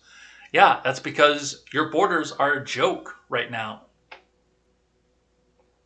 And people all over the world who either want to seek that new life but don't think they can get in because of things that are wrong in their history or want to do our country harm are hearing about this and saying, oh, well, let's go to the border now. CBP stopped migrants at the southwest border of the U.S. more than 239,000 times in May, though this includes migrants who attempted to cross more than once. The number of individual migrants who attempted to cross the border was 157,555, still up by 2% over April's previous record high. And if that's the number of people who are getting caught, how many people are not getting caught? The number of border crossers from India, Turkey, Russia, Haiti, Brazil, Colombia, and Nicaragua increased in part because it's harder for border agents to subject some of those nationalities to pinko-pox border restrictions known as Title 42 that let the U.S. quickly send migrants back to their home countries. India, Russia, and other home countries of these migrants are reluctant to accept the migrants back. As a result, the data shows that most are allowed into the U.S. to pursue their immigration claims. Colombians, for example, accounted for nearly 20,000 border crossings in May, a sharp increase from the 821 Colombians who crossed in May of 2021. Only 134 of the nearly 20,000 Colombians who crossed the border in May were subject to Title 42. And again, this is just what's getting caught. Who else is getting through? Here's a real question for you. If we are supposedly at war with Russia, and Russia is the most dangerous geopolitical foe to our country, why are we starting to see so many Russians trying to come and rush across at the southern border, where it's undefended? What are they planning?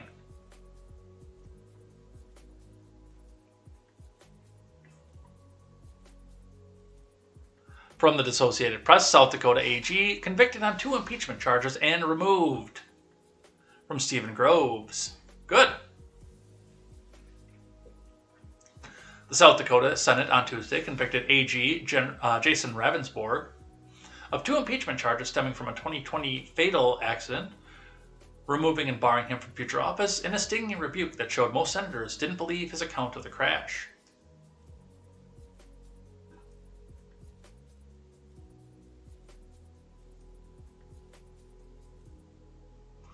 Ravensborg, a first-term Republican who only recently announced that he wouldn't seek re-election, showed little emotion as senators convicted him first of committing a crime that caused someone's death.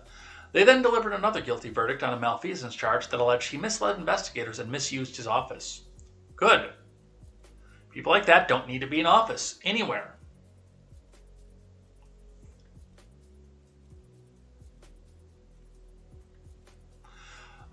Shane Beck also criticized Ravensborg for declining to testify in his own defense. I don't like that, by the way. Saying Ravensborg should have shared what the hell he was doing the night of the crash. There's a mic right there, and it's a damn short walk, Shane Beck said. No.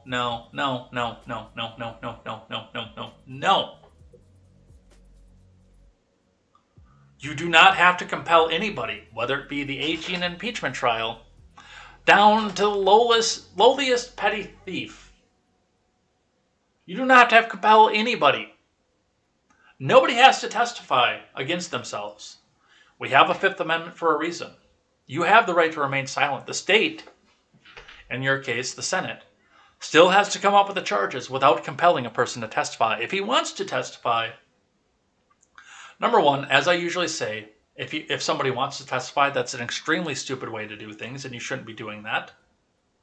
But if you want to testify, that's on you. That's your choice. The government should not be able to compel you to, even if you yourself are the government. So take a seat, Shane Beck.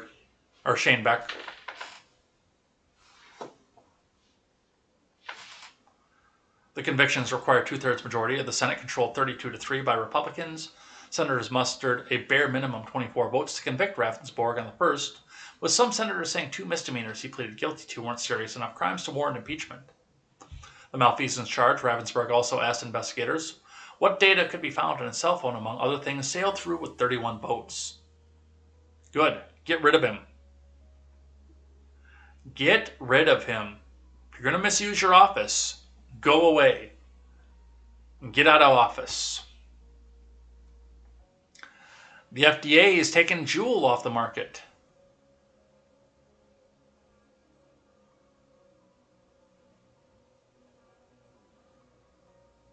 I wanted this one up here before we talked about Juul. So here's another one, and apparently this judge actually got a big reprimand too. This is just a brief clip off of this, but long-haired hippie rebel says, "This is the problem above the law."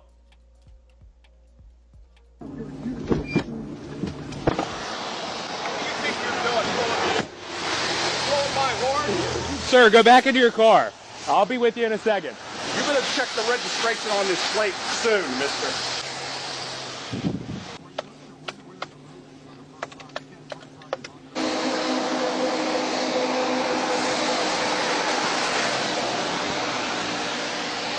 Have a good day, Judge. You bet.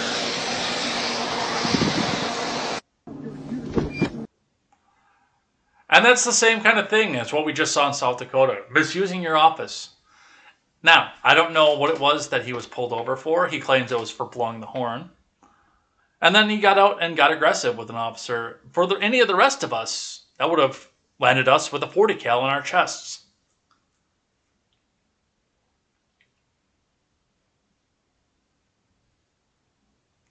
But then, yes, they go check the registration, find out that he's a judge, and send him off his way. Now, because of the dash cam and body cam, this particular judge was allegedly reprimanded and removed.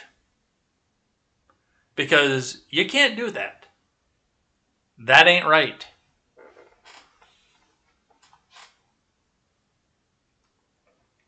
All right, from the Wall Street Journal. The FDA is to order Juuls off the U.S. market. The agency has cleared the way for rivals Reynolds American and Enjoy Holdings to keep selling tobacco-flavored e-cigs. From Jennifer Maloney. The FDA is preparing to order Juul Labs Incorporated to take its e-cigs off the U.S. market, according to people familiar with the matter. The FDA could announce its decision as early as Wednesday, the people said. The marketing denial order would follow nearly 2-year review of the data presented by the vaping company, which sought authorizations for its tobacco and menthol-flavored products to stay on the U.S. market. Uncertainty has clouded Juul since it's landed in the FDA sites 4 years ago, when its fruity flavors and hip marketing were blamed for fueling a surge of underage vaping. The company since has been trying to regain the trust of regulators and the public. It limited its marketing in 2019 and stopped selling the sweet and fruity flavors. Juul's sales have tumbled in recent years. The FDA has been conducting a review of the U.S. vaping products, weighing their popularity with young people against their potential benefit as a less harmful alternative for the adult cigarette smokers. All U.S. e-cigarette manufacturers in 2020 were required to submit their products for FDA review to stay on the market. This sounds to me an awful lot like the government's picking winners and losers.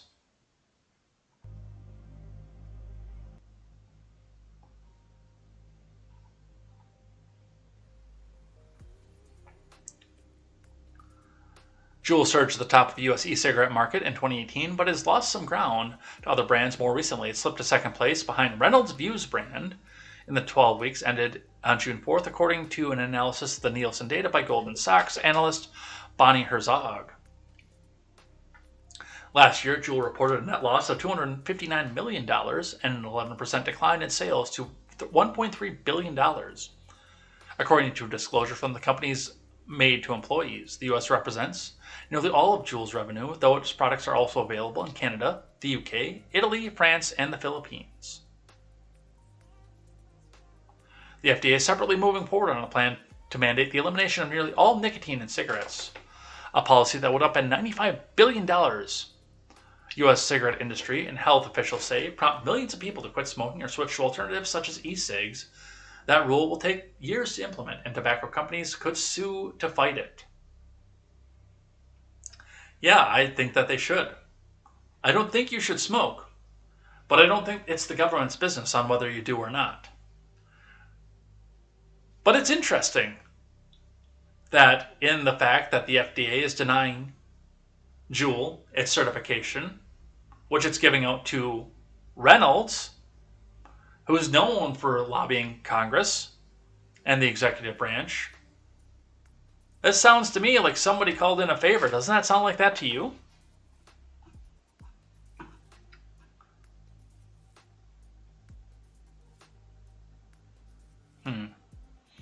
It is 18 after.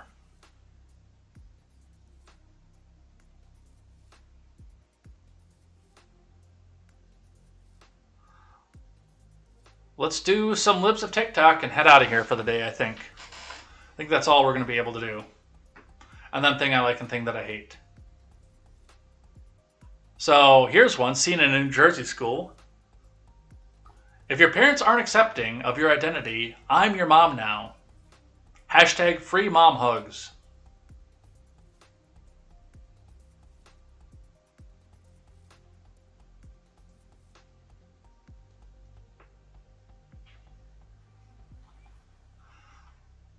Oh, we got a reply here. Replied to Libs of TikTok. At Bobby version 4's account is temporarily unavailable because it violates the Twitter media policy.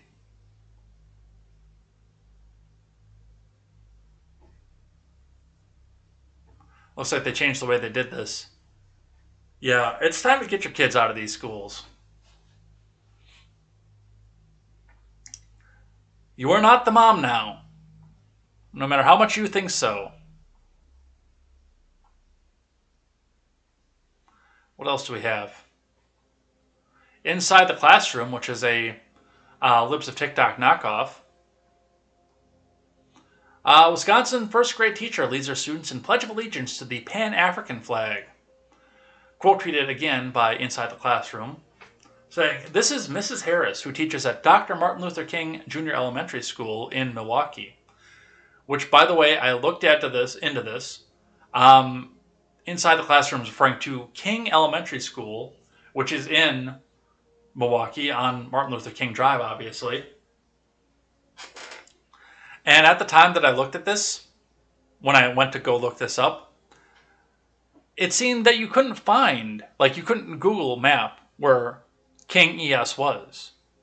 Even though one of the first Google results outside of the Maps version was the webpage for King ES from Milwaukee Public Schools. But let's listen.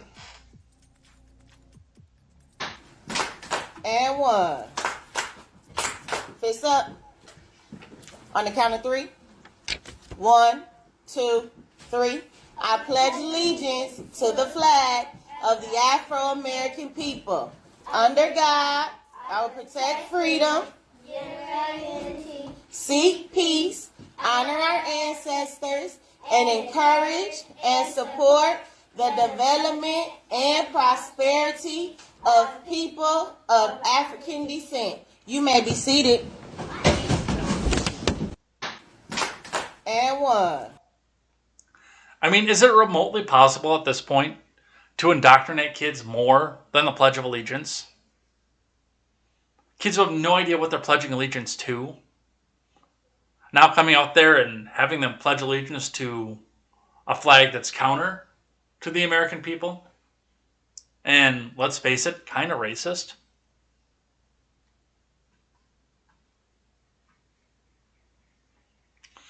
All right, and the last one from Libs of TikTok again. Haven't pre-watched this video either. White people have to be a BLM ally in order to tan this summer. Let's listen. Hey, it's that time of year again where white people can't wait to get really tan. And y latinos también, bronceaditos, quemaditos. If you're a white person, you can't wait to get super tan and you can't say Black Lives Matter and you're not an ally and you can't stand for your Black, brown, indigenous, people of color, friends, and family, then do everyone a favor and tanning is not for you. So, thank you. Hey, it's that time of year again where white people... So, I'm sure most of you probably can see the way that I look like here. I'm not going out and tanning intentionally. I just work outside a lot. Do I have an issue here? Or yeah, you probably see it down here too. But I mean, I'm not going to come out and chant your little mantra either. Is there something you need to say to me here? Maybe you should go out and just spend some more time outside and go touch a little bit more grass yourself. Because it sounds like you need it. a little exposure to something other than the narrative.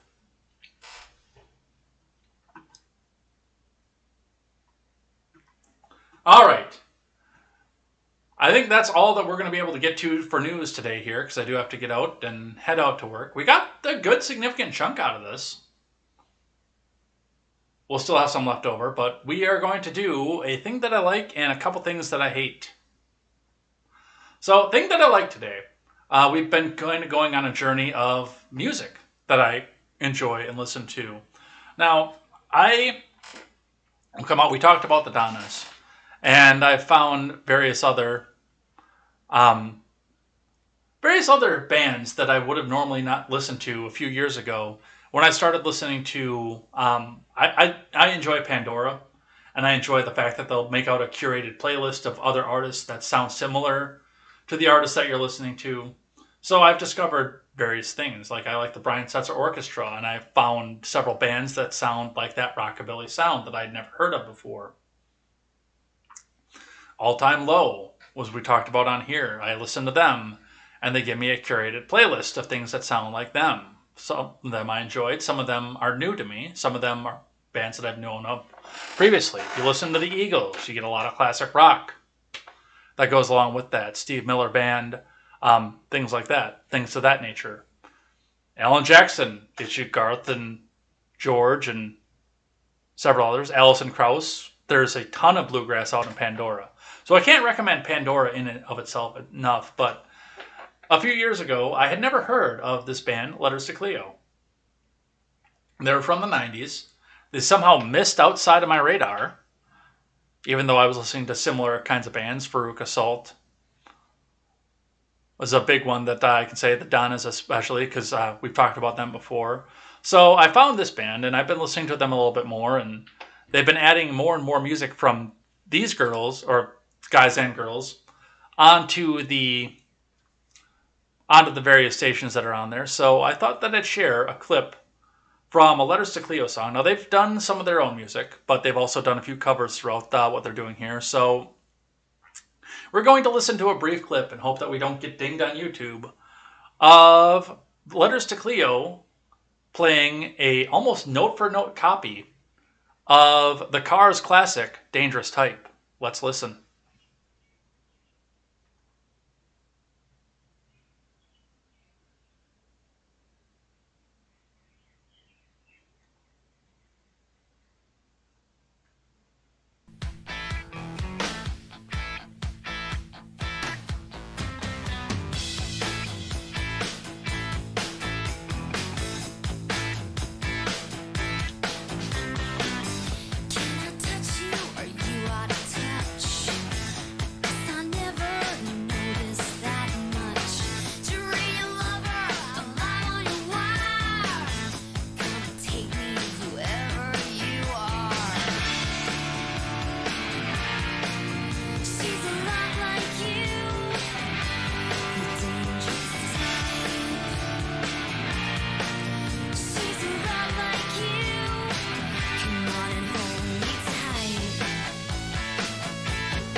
One of the things I like about this version of the song, it's note for note, it's the same. I went back and listened to the Cars version almost immediately after I listened. I'm like, I know this song. Where do I know this song from?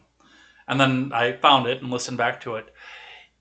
They're using the same notes, same instruments, same chords, but the rhythm guitar, which is playing a more minor chord than the lead guitar, you can't hear it as well in the original version. They don't have it mixed up into it. It's mixed up a little bit higher here. Like if you're listening for it and you know what you're listening to in the Cars version, you can hear it. But here it's so clear off of this, and it does make the song sound a little bit darker, a little bit more dangerous, as you will. Now, this song was featured in the soundtrack for the movie The Craft, which I've not seen. You can see it's recommended over here on the YouTube side.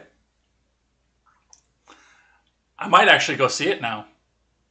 I'm going to see if I can find where it's streaming. I might actually go watch that just because now that I know the song. But that is Letters to Cleo. They're from Boston, and they're covering another band from Boston. So if you like what you hear, go check them out. And go check out some of their original stuff, too. I recommend the song Here and Now.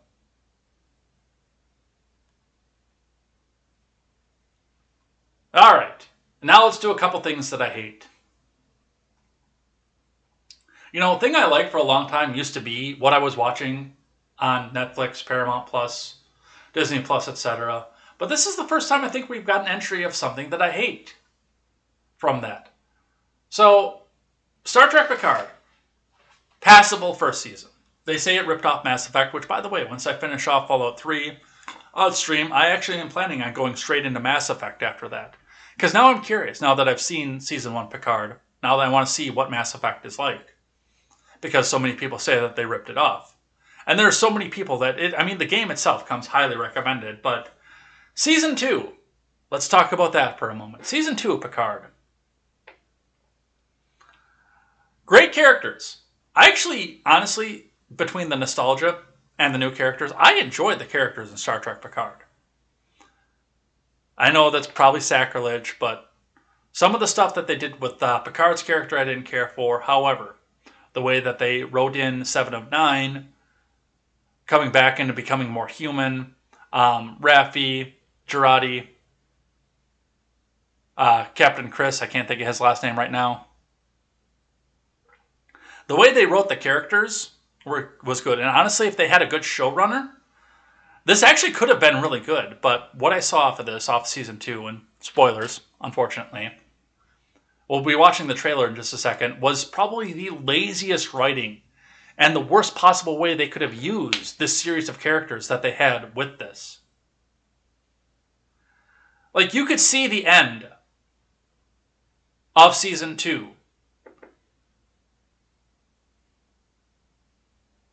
Four minutes in to the first episode of Season 2. It was gimmicky. They well overused nostalgia with Q and Guinan and the young Guinan, who was nothing like the original Guinan that we knew. It was incredibly lazy writing. It was gimmicky. It was... there's no wonder that they're out there, they're filming Season 3 right now. But they've already said that Season 3 is it, we're done after this. For good reason. Because if this is the piece of crap that they gave us for Season 2, then there's no reason to make it into Season 4. There's no reason to continue to do these 7-season arcs like the successful Star Trek shows got. Because this was garbage. Let's watch the trailer.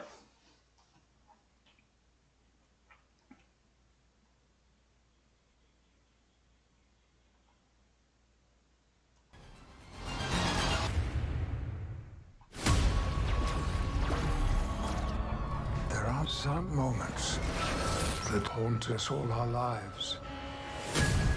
Moments upon which history turns.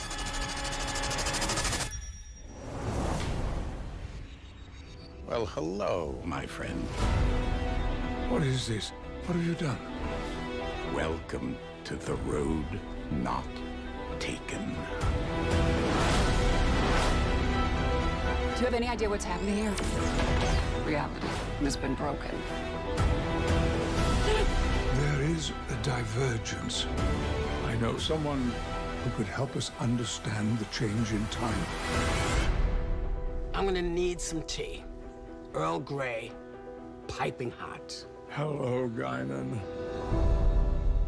Your answers are not in the stars, and they never have been. Earth 2024. A single change is vastly more dangerous than you realize. None of our tomorrows are guaranteed. You're gonna have to let go. We're stronger together. You must bring us home. This is a very bumpy century. But I think I'm getting the hang of it.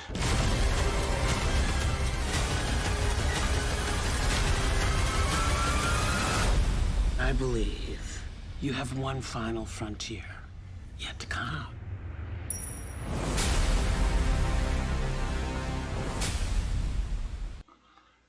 And again, the criticism I'm about to say, this was the hardest criticism for me off of this. The criticism I'm about to say is ironic because I love Back to the Future Part 2. But this season of Picard used the exact same lazy gimmick that Zemeckis used for Back to the Future 2, where somehow the Doc and Marty went back into the skewed timeline from the normal future. Instead of going back all the way into the past and then forward into the skewed timeline, they somehow went from the future back into a timeline that was completely different and not on par with the timeline that they had left.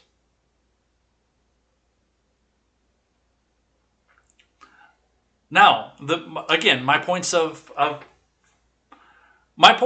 good for this was the fact that I know a lot of people didn't like the diversity hire and this, that, and the next thing. The characters had good chemistry. They were well written. The personality of the characters was very well written. And if any writer, other than the writers on this season, were involved, this actually could have been a good season. They could have redeemed the Mass Effect ripoff from Season 1. But that's not what they did. I also note I think they tried to keep conservatives off this by saying, oh, well, they have to go back to 2024 and change one event, otherwise history will be turned into an evil dictatorship. You know they left 2024 in there for a reason, and that wound up, spoilers, not being the event that they had to go back and change. I'll take that spoiler and keep that secret out of there. They didn't go back to try to prevent the election of Donald Trump.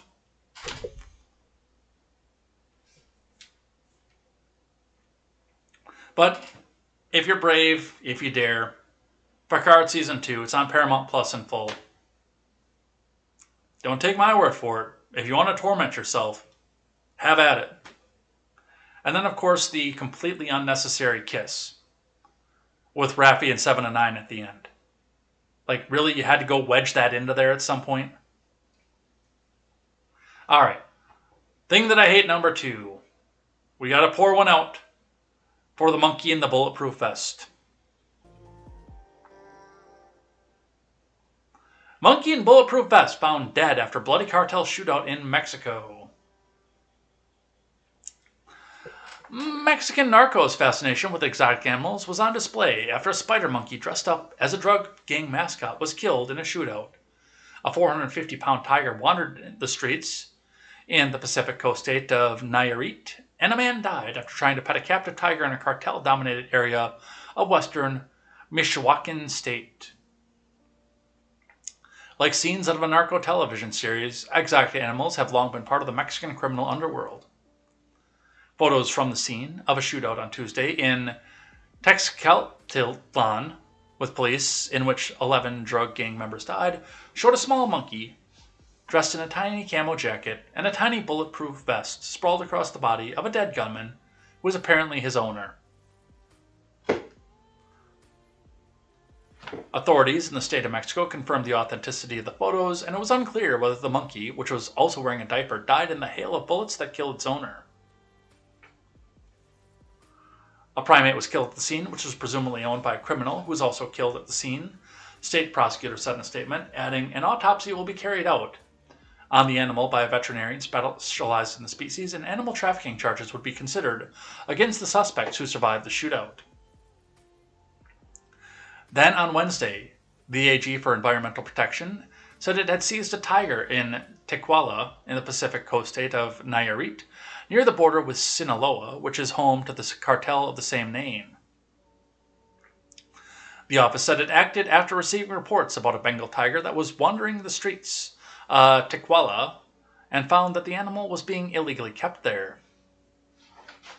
Those reports were based on a video posted on social media earlier this week showing the young woman shrieking as she came across the tiger in the streets in a residential neighborhood. Be quiet, it might come close, the woman can be heard saying on the video.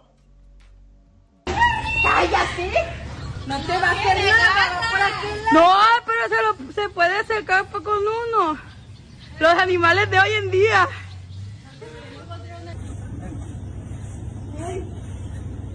Here, kitty, kitty. Here, kitty, kitty.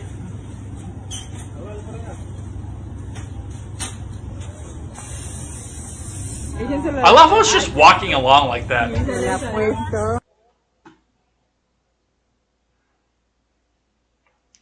A Bengal tiger roaming around the town and then gets taken home without any resistance. This happens in Tequila.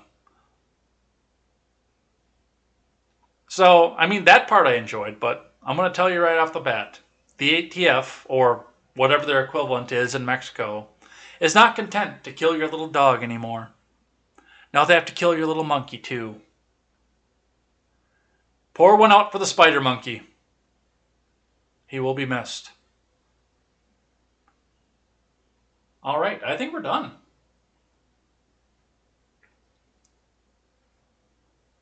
What do you think? Do you think we're done? It's 22. I think I have to be done. I don't think I get a choice in this manner.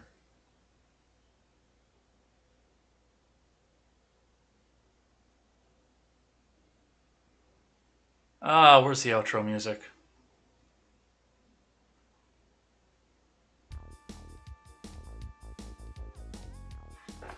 All right. So, with that, we're going to head out of here for the day. Thanks everybody who came by and checked us out, hung out with us, talked about what we could talk about today, but we're kind of out of time. So we'll talk about some of the stuff tomorrow. Yeah, the Marjorie Taylor Greene stuff I have on the stack for tomorrow because it was just breaking when we got started today. So yeah, that's what we see off of that. Otherwise, yeah, come back and join us here tomorrow as we see what's happening with Marjorie Taylor Greene, both with the fact that she's filing for restraining orders and apparently she's going after the UK journalist as well. We'll talk about that tomorrow. We'll talk about, what else do we have to talk about? The mysterious deaths, the golfer that's going to leading the PGA Tour. We've got that. That's been there for a couple days.